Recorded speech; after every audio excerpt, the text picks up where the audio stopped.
The Christmas tree lights twinkled in Mom's living room, casting shadows across the pile of presents that seemed smaller than usual. I'd flown in from Seattle that morning, my husband Mark beside me, both of us tired from the red-eye flight. My younger brother Dylan sat across from us, his fiancée Ashley practically glowing as she showed off her engagement ring for the 100th time. "Dinner's almost ready," Mom called from the kitchen, her voice carrying that particular excitement that meant she had news to share. I helped set the table, noting the fine china only came out for special occasions. Dad carved the ham while my Aunt Rebecca and Uncle James settled into their usual spots. Dylan's best friend Connor had somehow scored an invitation too, which was odd, but I didn't question it. Before we eat, Mom clinked her glass with a fork. "Your father and I have an announcement." Here we go. I'd learned to brace myself for these moments. Dylan and Ashley are getting married next June. Mom beamed like this wasn't information we'd all known for 3 months. "And we want to do something special for them." Dad pulled out an envelope, the fancy kind from the bank. "We're giving you $50,000 for your wedding, son. You deserve the celebration of your dreams." The room erupted in congratulations. Ashley squealed. Dylan hugged our parents like he'd just won the lottery. Mark's hand found mine under the table, squeezing gently. "That's incredibly generous," Ashley gushed. "We can have the venue we wanted. The one overlooking the lake. Nothing's too good for our baby boy," Mom said, kissing Dylan's forehead. He was 28, but sure, baby boy. I took a sip of wine, calculating. My wedding 3 years ago had cost Mark and me $42,000. Every penny saved from our own accounts. I remembered asking Mom if they could contribute to the rehearsal dinner, maybe $2,000. "Honey, we're just not in a position right now," she'd said. "You understand, right? You and Mark both have good jobs." Apparently, their position had improved dramatically in 3 years. If you've ever felt like the forgotten child, hit that like button. This story goes places. "Sarah, you're being quiet," Dad observed, his tone carrying a warning. "Aren't you happy for your brother?" "Of course I'm happy," I said carefully. "Congratulations, Dylan. Ashley, that dress is going to be stunning." "See? Sarah gets it," Dylan said, already scrolling through venue photos on his phone. "She knows what it takes to plan a real wedding." A real wedding. As if mine had been imaginary. Mark cleared his throat. "Sarah and I actually wanted to share some news too." "Oh, let's not take attention away from Dylan and Ashley tonight," Mom interrupted quickly. "This is their moment." My husband's jaw tightened, but he nodded. We'd been about to announce I'd made partner at my architecture firm, the youngest woman in the company's history. But apparently that could wait. Dinner proceeded with endless wedding talk. Ashley's Pinterest boards, the guest list drama, whether to have a band or a DJ. I pushed potatoes around my plate, remembering my own wedding planning done in stolen lunch breaks and late nights after work. Sarah paid for everything herself, Aunt Rebecca mentioned casually. "I remember thinking how independent you were, sweetie." "Well, Sarah's always been the self-sufficient one," Mom said, like that was a compliment. "Dylan needs more support. He's still finding his way." Dylan worked part-time at a gym and spent most of his salary on protein supplements and his Jeep payments. But sure, finding his way. "What does Dylan do again?" Connor asked innocently. "He's a fitness consultant," Ashley answered quickly. "Building his client base." That was a generous description for someone with 3 regular clients. "And what do you do, Sarah?" Connor continued. "I'm an architect. Senior partner at Morrison and Hayes." "Oh wow, that huge firm downtown?" "My company's building was designed by them." Comment below if you see where this is going. Mom changed the subject immediately. "Ashley, tell everyone about the dress you're considering." After dinner, I helped Mom load the dishwasher, a chore that somehow was always mine, never Dylan's. Through the doorway, I could see Dad showing Dylan something on his laptop, probably investment accounts for the wedding fund. You seem tense, sweetie, Mom said, handing me a plate still sticky with cranberry sauce. Just surprised about the $50,000. Your brother's getting married. It's expensive. So was mine. Mom's hands stilled in the soapy water. That was different. How? You and Mark make good money. Combined, you're pulling in what, $300,000 a year? Dylan needs help getting started in life. The math was insulting. Yes, Mark and I did well.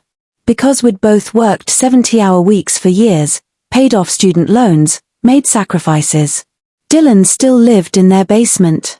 When I got married, you said you couldn't afford to help. We couldn't then. Things change. She dried her hands with finality. Besides, you turned out fine without our help. Dylan needs us more. Translation, you never needed us, so you don't get the same love. I finished the dishes in silence, composing myself before returning to the living room. Grandpa Henry's picture watched from the mantel, his kind eyes seeming to understand. Sarah. Dylan waved me over. Ashley wants to know if you'll be a bridesmaid. Fair warning though, the dresses are $500 each.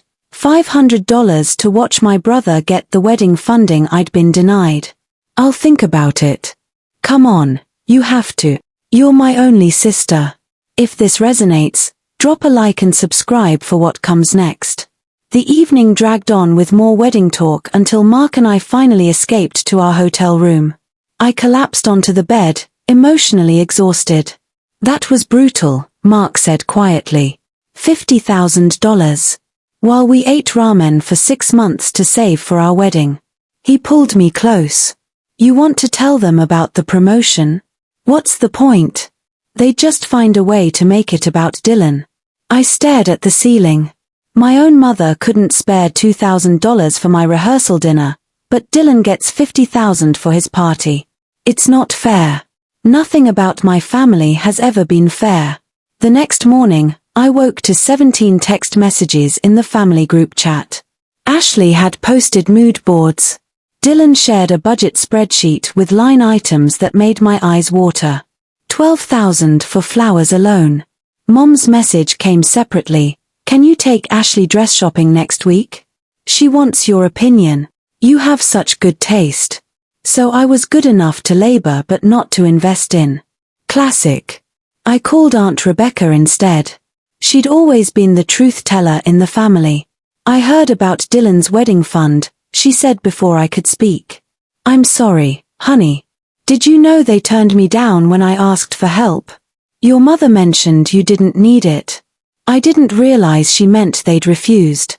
They didn't refuse. They said they couldn't afford it. Apparently that was a lie. Rebecca sighed. Your mother's always been different with Dylan. He was a surprise baby, came along when they'd given up hope for a second child. She sees him as her miracle. And what am I? The practice run? You're the strong one. That's your curse. They take you for granted because you don't demand their attention. Share this if you know what it's like to be the strong one. We flew back to Seattle on December 27th. I threw myself into work, trying to forget the Christmas disaster. My promotion came with a corner office and a view of the Sound. I should have been celebrating. Instead, I kept thinking about the $50,000. Mark found me staring at our wedding album one night in January. Talk to me, he said gently. I'm angry. You have every right to be. My own parents. My voice cracked. They watched me stress about money, watched me work myself sick to afford a decent wedding, and they let me. They could have helped. They chose not to. What can I do? Nothing. There's nothing anyone can do. This is just who they are. But Mark knew me better than that. You're planning something. I closed the album. Remember when Grandpa Henry died last year?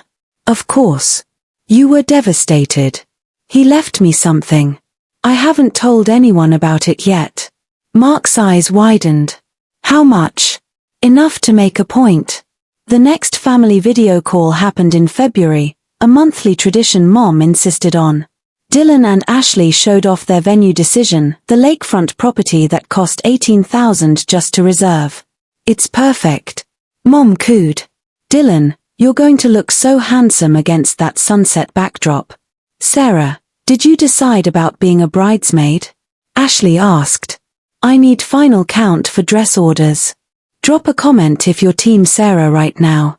Actually, I wanted to talk to everyone about something, I said, my heart pounding. It's about Grandpa Henry. Dad's face tightened. Mom suddenly looked uncomfortable. Dylan barely glanced up from his phone. What about him? Dad asked carefully. His estate.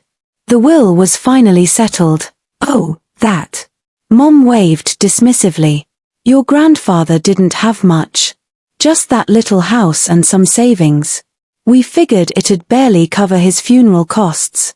That's interesting, I said slowly. Because his lawyer contacted me 6 months ago. Now I had their attention. Even Dylan put down his phone. Grandpa Henry left me in charge of his estate. Full executor rights. What does that mean? Dylan asked. Mark squeezed my shoulder, supporting what was coming. It means Grandpa's house wasn't little. It was paid off and worth $700,000. His savings weren't modest, they were substantial. And his investment portfolio that he'd been growing since the 1970s? That was worth another $2.3 million. The silence on the video call was deafening. $3 million, I continued, my voice steady. Give or take some expenses. Grandpa Henry left it all to me, with specific instructions on how to distribute it to family members. Mom found her voice first. Sweetie, that money should be shared equally among all of us. Should it? I interrupted. Because Grandpa's letter to me was very specific. He'd been watching how this family operates for a long time. What letter? Dad demanded. I pulled it out, the pages worn from how many times I'd read them. He wrote this 2 months before he died. Want me to read it? If you're on the edge of your seat, smash that subscribe button. Nobody spoke. I took that as permission. My dearest Sarah, I read. If you're reading this, I'm gone, and I hope you remember all our Tuesday morning breakfast dates fondly. You were the only one who made time for an old man, even with your busy schedule. That's not fair, Dylan muttered. I visited him. Twice a year, I shot back. I saw him every Tuesday for 5 years. I drove 2 hours each way to have breakfast with him. Every single week. Mom's eyes shimmered with tears. The manipulative kind. I continued reading. I've watched your mother and father treat you like you're less deserving of their love and support because you're independent and successful. I've watched them pour resources into your brother while expecting you to simply cope. This is wrong. Your grandfather was getting old, Dad said. He didn't understand. He understood perfectly. Should I continue? Nobody stopped me. I'm leaving my entire estate to you, Sarah, because you're the only one who earned it. You visited me not for money but for companionship. You listened to my stories, fixed my computer, helped me understand my medications. You did this while working 60-hour weeks and planning your own wedding. Ashley shifted uncomfortably. Dylan's face had gone red. I want you to use this money to build the life you deserve. But more importantly, I'm giving you full discretion over family distributions. If your mother and father ever treated you as an equal, worthy of the same support they gave your brother, consider sharing with them. If they continued the pattern of favoritism I observed, you owe them nothing. The letter shook in my hands. There's more, I said. Your brother Dylan is a kind boy but spoiled by your mother's indulgence. If he's learned to stand on his own feet and appreciate what he has, he might deserve help. If he's still expecting handouts while contributing little, he needs the lesson more than the money. Comment if Grandpa Henry was a legend. Mom was fully crying now. Your grandfather was bitter in his old age. This isn't right. Bitter. He was clear-minded until the day he died. I have his doctor's certification if you want to challenge the will. Sarah, come on, Dylan pleaded. We're family. You're not actually going to keep all that money, are you? Dylan, how much do you make a year? He hesitated. That's not relevant. How much? About $32,000. But I'm building my business. And how much did Mom and Dad just give you for your wedding? $50,000. So they gave you more than you earn in a year for a single day, while I was told they couldn't spare $2,000 for my rehearsal dinner when I was making six figures. Does that seem fair to you? Life isn't fair, Dad said harshly. You need to grow up and understand that family helps each other. Does family help each other? Or does family help Dylan? Like this video if you're here for the truth bombs. I pulled up my banking records on screen share. Let me show you something. This is my account history for the past 3 years. Line items appeared. December 2022, loaned Dylan $1,500 for car repairs. Never repaid. March 2023, loaned Dylan $800 for new laptop. Never repaid. June 2023, covered Dylan's share of Mom's birthday cruise because he was between paychecks. $2,000. Never repaid. I scrolled down. October 2023, emergency loan to Dylan for security deposit on apartment he never ended up renting. $3,500. Never repaid. January 2024, covered Dylan's medical bills when he sprained his ankle. $1,200. Never repaid. I was going to pay you back, Dylan said weakly. Were you? Because it's been years for some of these. Total amount I've loaned you over 3 years, $23,400. That's not counting the smaller amounts, the dinners I paid for, the gifts that were expected. Ashley looked at Dylan with new eyes. You owe your sister $23,000?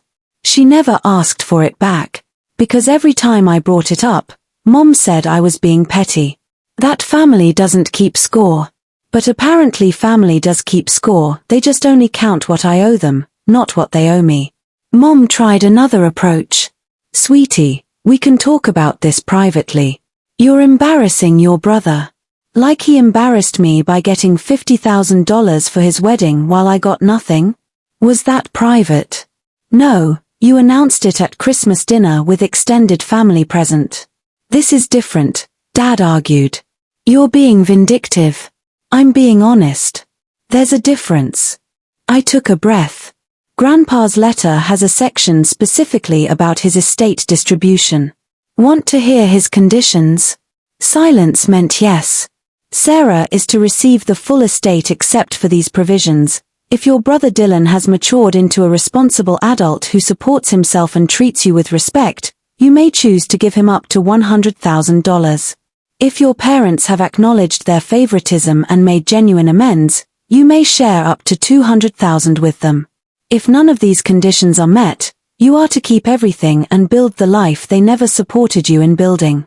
Subscribe if this grandfather understood everything. So there's still a chance, Dylan said quickly. I can change. Can you? Because even now, right this second, you're not apologizing for the years of taking advantage of me. You're calculating how to get money. His mouth snapped shut. And Mom, Dad, have you apologized for lying to me about not being able to afford my wedding? For treating me like an ATM while rolling out red carpets for Dylan?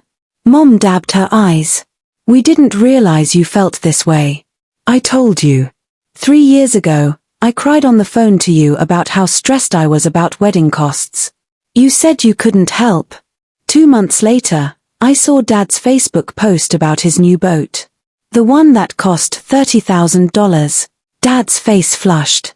That was different. I'd been planning that purchase for years. But you couldn't spare $2,000 for your daughter's rehearsal dinner? The math doesn't math, Dad. Ashley whispered something to Dylan. He shook his head firmly. Are you leaving me? I heard her ask quietly, but the microphone picked it up. We'll talk later, Dylan hissed. Mark spoke up for the first time. I've watched my wife cry herself to sleep over this family. I've watched her skip meals to save money for a wedding while her brother got handed everything.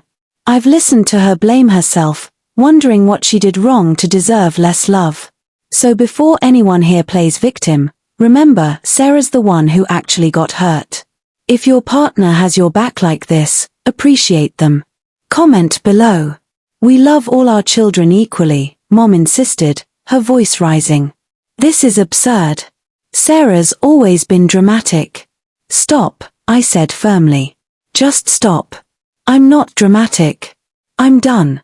Done with what? Dad asked. Done pretending this family is something it's not. Done sacrificing my peace for people who see me as a resource, not a daughter. Done hoping that maybe someday you'll value me the way you value Dylan. I pulled out another document. This is the final distribution I filed with Grandpa's lawyers yesterday. Dylan, you're getting 0. Mom and Dad, you're getting 0. Aunt Rebecca, who actually showed up for my wedding and helped me stuff invitations at midnight when I was exhausted, she's getting $50,000. Aunt Rebecca gasped on her side of the screen. Sarah, you don't have to. You were there for me. That means something. What about my wedding? Dylan's voice cracked. You're just going to let me struggle? You're not struggling. You're getting $50,000 from Mom and Dad, more money than most people spend on weddings. You'll be fine. But you have millions. That Grandpa Henry left to me. Not to us. Not to the family. To me. Because I earned it by being the only one who cared about him when there was nothing to gain. Share this video if boundaries are important to you. Ashley stood up from the screen. I need some air. Dylan followed her. We could hear them arguing in the other room, Ashley's voice sharp with questions about the $23,000 he'd never mentioned. You're making a mistake, Dad said coldly. Family is everything. Someday you'll regret this. The only thing I regret is spending 32 years trying to earn love that should have been freely given. Grandpa Henry saw that. He saw everything. He turned you against us, Mom sobbed. He poisoned you. He loved me. That's not poison. That's what you should have been doing all along. I ended the call before they could respond. Mark held me while I shook. Not from regret, but from relief. Like finally setting down a boulder I'd been carrying up a mountain for decades. You okay? He asked softly. I will be. The aftermath was predictable. Dad sent emails calling me selfish and ungrateful. Mom created a Facebook post about children who abandon their parents, vague enough to maintain deniability but clear enough that her friends knew who she meant. Dylan blocked me on everything. Aunt Rebecca called crying. Sarah, I can't accept $50,000. Yes, you can. You were at my wedding. You helped me move 3 times. You listened when I needed to talk. You showed up. That's worth something. Your parents are furious. Let them be. I'm done managing their emotions. Hit that like button if you believe in rewarding people who show up. 2 weeks later, Ashley called me. Not Dylan, Ashley. I left him, she said without preamble. I can't marry someone who's that entitled and irresponsible. I'm sorry, I said, meaning it. Don't be. You did me a favor. When I started asking questions, I found out he owes 12 different people money. He's been taking loans from everyone, promising to pay them back from the wedding fund your parents gave him. My stomach dropped. He was going to use their wedding gift to pay off debts. And buy a new truck. The wedding was going to be mostly paid with credit cards he planned to default on. Sarah, your brother's a mess. Your parents created a monster. Did they know? Your mom knows. She's been covering for him for years. Your dad's in denial. After she hung up, I sat with that information. My parents had given Dylan $50,000 knowing he'd waste it. They'd enable him forever, watching him fail, catching him every time. And they'd expect me to do the same. But I wouldn't. Comment below if you've had to walk away from family. The money from Grandpa Henry's estate sat in my account like validation. I paid off our house. Set up college funds for the kids Mark and I planned to have someday. Donated $200,000 to the Alzheimer's Association in Grandpa's name. The rest I invested, following Grandpa's own strategy. Building something that would last. Dylan tried reaching out 3 months later through a mutual friend. He needed help. His apartment was being foreclosed. Could I spare just $5,000? I sent back a message, no. Just that. No explanation, no justification. Just no. Mom tried therapy speak in an email. We're hoping we can heal as a family. Your father and I are willing to attend counseling with you to work through these issues. I replied, I'm not interested in counseling with people who haven't acknowledged what they did wrong. When you're ready to take accountability without excuses, we can talk. Until then, I'm focusing on my own healing. She never responded. Subscribe for more stories about choosing yourself. A year later, Mark and I hosted Christmas at our new house. Aunt Rebecca came with her husband. 3 of my college friends who'd been bridesmaids. Mark's parents, who'd helped pay for half our wedding even though they weren't wealthy, they just believed in supporting their kids equally. The dining table was full of laughter and love. Real love, not the conditional kind I'd grown up with. Should we call your parents? Mark asked quietly as we cleared plates. I looked around at the people who'd actually showed up for me. No. This is my family now. On New Year's Eve, I visited Grandpa Henry's grave for the first time since the will was settled. Snow covered the headstone, and I brushed it away gently. You were right, I told him. About everything. I spent so long trying to be good enough for them, and you were the only one who saw I was already enough. The money was amazing. The financial security, the opportunities it created, all incredible. But Grandpa's real gift was permission. Permission to stop sacrificing myself for people who'd never appreciate it. Permission to build boundaries. Permission to choose myself. I left flowers, Tuesday morning breakfast tradition roses, and drove home to Mark. If this story resonated with you, please share it. Drop a comment about your own experience with family favoritism. And remember, you don't owe anyone access to your peace just because you share DNA. Sometimes the most loving thing you can do is walk away. Sometimes inheritance isn't about money, it's about inheriting wisdom from someone who truly saw you. Thanks for watching. Subscribe for more stories about finding your strength and setting boundaries. The family you choose can be more powerful than the family you're born into. And remember, you are enough, exactly as you are. Anyone who can't see that doesn't deserve a front row seat to your life.